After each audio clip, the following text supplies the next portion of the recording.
Hey guys, what's up? This is Angad, and this video is gonna be regarding the transfer window that of Manchester United.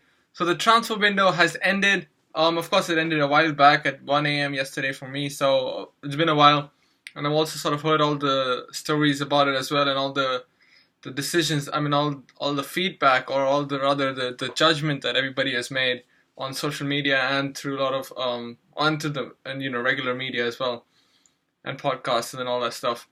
So first of all, I think there are three perspectives to our window. So I'm going to be as neutral as possible over here, try to get through all of them.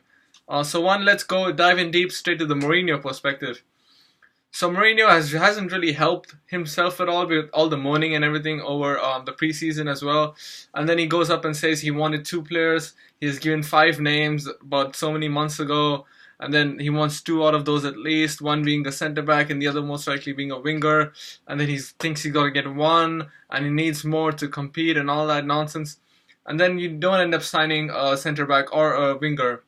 And we kind of look a bit silly if we are to believe all the reports in the media that, oh, we're trying for this centre back, that centre back. The one that surprised me most was Diego Godin, whom we really never bid for. It was just his agent trying to get him a new deal and a deal quickly so that he just used Man United's name to get him a better deal. That's pretty much it, really. Agents have friends in the media, so they always just drop hints over here and there, or give them a news that maybe is not even true at all. They can say anything; it doesn't really matter because the media usually just wants clicks and all that stuff. So Mourinho, I think he didn't help himself in the press conference. If he had just gone and said, you know what, I'm happy with the squad. We've added two players. We needed one in midfield to help improve our balance. We've got Pereira coming through. We've got Fossil Mensah who could do well. Uh, we're also going to give Shaw a chance. We bought Dalot, who's going to be the understudy to Valencia. And we've got Fred, as I said. We've got these two signings. We've got a lot of players. We've got a lot of wingers. We've got Sanchez, Martial, Rashford, Mata, Lingard, and we've got Lukaku up front. So we've got all these players, five players for two positions. So we don't need more. And I'm happy with the squad. This is what he was saying earlier on last season when he said our transfer business would be very little. But this time, he tries to have a drama in the transfer window. And also, I think our targets, Ed Woodward's targets, are always quite high. I think, for example, you want Gareth Bale, you want Rafael Varane, none of whom are going to come really because Gareth Bale now without Ronaldo and with the new manager is going to be the main man at Real Madrid. Varane is the main centre back along Ramos at Real Madrid, and he just won the World Cup. Why would he leave, right? Even for 100 million, why would Real Madrid sell him now? So I think, and one thing we've made a mistake over, especially under Moyes, okay, so there's one signing, but especially under Louis van Gaal, we are buying players who were not necessarily Man United potential players. I mean, if you look at Rojo, Darmian, Blind, Schneiderlin, Schweinsteiger, they're really not. You would not call them Man United players who are going to help you win the league. We've made a lot of mistakes, so I think we have to be clever about which players we sign as well. So this is going to be like the perspective of the owners. If you look at Alderweireld, whom I think we should have signed, but if you look, we're also dealing with Spurs, right? And the quoted price for Alderweireld, who's 29, he has 1 year on his contract left, I think, with an added bonus or something, and Spurs are asking for £60 million. He is worth £25 million the next season, and he'll be 30. Why do you want to pay £60 million for a 29-year-old when he'll first of all be cheaper in the January transfer window naturally, and then I think he has a release clause of 25 million euros or pounds. I have to check. So he becomes really, really cheap next season. Why would Ed Woodward or Glazers, and who have spent 400 million under Mourinho, right? They've already spent 400 million. So why would they spend more when it's not been working so much? We have Pogba, Sanchez, Lukaku, and they haven't played to their full potential yet. We have Rashford, Martial, and Lingard, who have another level to hit, right? And we just got Fred. And we've also got Bailly and Lindelof who've got another level to hit. We've got Shaw who's got another level to hit. And we have the best goalkeeper in the world. And we had the second best defense in the league last season. So there's no reason why we can't improve with our current squad. So if you look at it from the owner's perspective, they've wasted a lot of money trying to get back to the top. Maybe they want to spend wisely. Reports came out today that Woodward was willing to spend 100 million but on the right defender and not just really spend it on anyone. So that's from the perspective of the owners. when it comes to spending transfer money. Um, I'm not talking about the whole debt situation. That's a whole another discussion, right? So I'm not going into that for now. This is just about the transfers. And then the final is like the fan perspective, and also I'll give my perspective along with that, naturally, obviously, because I'm a fan. So the fan perspective for me is that we want to win the league. We want to win the Champions League. And with our current squad, with the way we played last season, with the players we had last season, it's pretty much the same along with the addition of Fred and Dalo, and I think the Fred Dolo or whatever. And I think with the addition of Fred, we'll have a definitely much better balance in the team. So what I do think that is, as a fan, you want to buy world class players. I would have, if we'd gotten Alderweireld and Willian, or Alderweireld, and I know Bale was not going to happen, but if you got a player of that stature, maybe we got Dembele on loan or something. So if you've gotten a high world class right winger and we got a world class or really good centre back, it would have been a great window. Not spend 65 million on Maguire. No, he's not. I don't think he's worth that at all. So if we had actually gotten a world class centre back and we've gotten a world class right winger, that would have been a brilliant transfer window, because that would have really helped us cut the gap to Man City right away with a couple of signings. People are asking also for a right back. I think right back, Valencia is still pretty good, and we've got Dolo, we've got Foster-Mensah. Maybe we can give them a chance and see how it works out. We did have the second best defense in the league. We had the best defense in the league for a while as well. So I think fullback we can risk another season without getting perfect fullbacks. I think it's not the position that's really worrying me.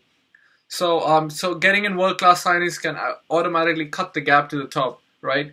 And then but another perspective as a fan is like, if the atmosphere was more positive, because it's been really negative recently from the media. Of course, the media, if United are not winning, it's going to be super negative. If United are not league champions, it's going to be super negative from the media, whoever the manager is, right? It was positive for a while under Louis van Gaal, and then it became negative again. So it's, you need the media like to bring Manchester United down. That's fine. It gets them reaction, it gets them more clicks and comments and all that stuff. But I think we have the squad that can win the league.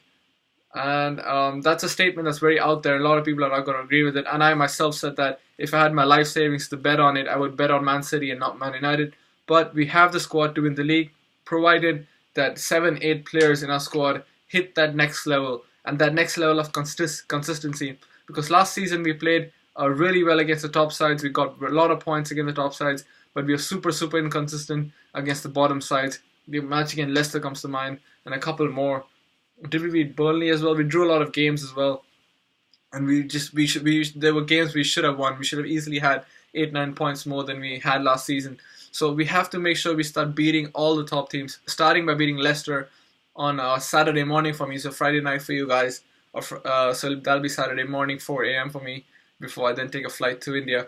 So from the fan perspective, it's a bit frustrating with all the story that it didn't sign some players. But on the other hand, when I look at our squad, when we look at our players, when you look at Lukaku, Sanchez, Rashford, Lingard, Mata up front, Martial up front, and then you have Pogba, Matic, Herrera, Fred in midfield, and you have Pereira coming in, you have McTominay who's also there, then you have Shaw who, if he has a great season, then you have Bailly and Lindelof who both have potential. Jones and Smalling on their day are great centre-backs, but they're not consistent enough. That's been a big problem with them. And then we have Valencia as one of our best right backs in the league. He's getting older. I understand that, but it's it's a full back. You can still do with it. And we have the best goalkeeper in the world. So we have a great squad that can do really well, provided they hit that next level and chase Man City from the start. We don't fall back. Last season we fell, I think, was it 11 points behind City in October, which really derailed us, to be honest. So if we don't fall that far behind, we're close to them, 3-5 points gap till the beginning of the next year. I think we can really mount a serious title challenge. I think we have the squad to do it. Will it be easy? No. Will it help if Mourinho is super negative in the press, in the media? No. He should try and be more positive. He was a bit more positive before the Leicester game, where he's saying we have the squad and we will know in November, December whether we're going to mount a challenge or not. I can't say anything right now, which is fair. So, but he needs to stop moaning in the media, because that doesn't help. Even if he's right, it doesn't help. I think he needs to publicly get behind the players, be a bit more positive. Maybe that'll help the players bring the best out of themselves. I'm sure he's positive with them face to face, but when the social media, when media, everything is negative, even if the manager's positive in front of you, it might have an adverse effect later on. So those are my three perspectives. Mourinho perspective, where obviously if he had gotten a couple more players, we'd been super happy. The owner's perspective, who have spent about 400 million for him, and maybe they don't want to spend more. 400 million is a lot, guys. Even if we have a lot of money, we shouldn't be just splashing it just for the sake of spending money. I know it's not my money, but still, it's that seems pretty dumb to do, right? So if you're going to get a world class player, spend a lot of ton of cash on him. But if you're going to get someone who's not really going to improve our first level, like getting someone like Maguire, Boateng who's injury prone, seriously, some of these names that were popping out were really irritating. Anyways, guys, let me know what you think if Man United can win the league, if our transfer season was a shambles. I don't think it started off brilliantly. I don't think it was a shambles, but the way it was handled was felt like a shambles, certainly. Especially the way Mourinho spoke about it in the media, and then all the media outlets splashing on a lot of fake news as well, and like agents dropping names. I mean, now the information is coming out. We never bid for Maguire. We never bid for Alderweireld. So what was all the fuss about if you didn't bid for them? So, but media likes to make things up, and that infuriates the fans as well. Anyways, guys, thank you for watching a long video. I understand that. Thank you for listening to the end. If you did, like, comment, share, tag your friends. Let me know, especially very importantly, what you think of the video of United's transfer window in the comments below. Thank you so much, guys. See you later. Bye bye.